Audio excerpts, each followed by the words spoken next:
अरे क्या है? वैसे एक तो बात है, क्या? जैसे पीहर का घमंड दिखावा है बाप की रहीसी पे, ऐसी बात तो तेरे में है ना, जो काम देखा है उसी को करने बैठ जा। तब मुझे एक बात बताओ आज, है माँ बाप चाहे कितने भी रहीस हो, भैया चाहे कितना भी रहीस हो, सबसे पहली बात तो गुजारा लोंडी लारी का ससुराल से, जो उसके ससुराल में काम है उससे है। और जो ये माँ बाप की रहीसी पे या भैया की रहीसी पे घमंड दिखावे, तो ना तो माँ बाप उम्र पूरी करें ना भैया करे, बस इतना हो सके। कभी चले गए छठे चमास तो एक आध जोड़ी लत्ता चाड़ बना दिया किसी ने, इतना ही हो सके। नहीं तो पति चाहे मजदूरी करके लावे, चाहे कितनी मेहनत करे, चाहे कुछ भी करे, पूर्ति पति करेगा और पूर्ति भी अपने घर से ही होएगी।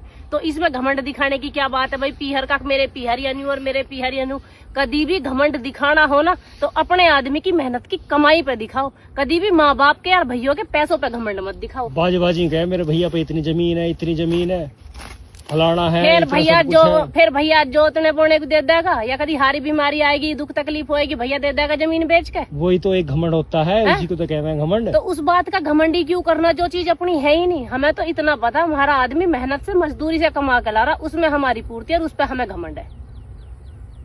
घमंड हमेशा अपने पति की कमाई पे करना चाहिए, क्योंकि इस दुनिया में एक इकलौता रिश्ता पति का ऐसा है, माँ बाप पूर्ति नहीं कर सकते, पूरी उम्र बैठ के नहीं खवा सकते, चाहे किसी के कितने बढ़िया हो, भैया चाहे किसी का कितना ही बढ़िया हो, वो पूरे जन्म पूर्ति नहीं कर सकता। एक आदमी इकलौता ऐसा प्राणी होता है, अब जो वो पूरी उम्र मेहनत करेगा, मजदूरी करेगा, चाहे किसी तक भीख मांग कर लाएगा, पर अपनी औरत की पूर्ति करेगा जब तक प्राण न जाए।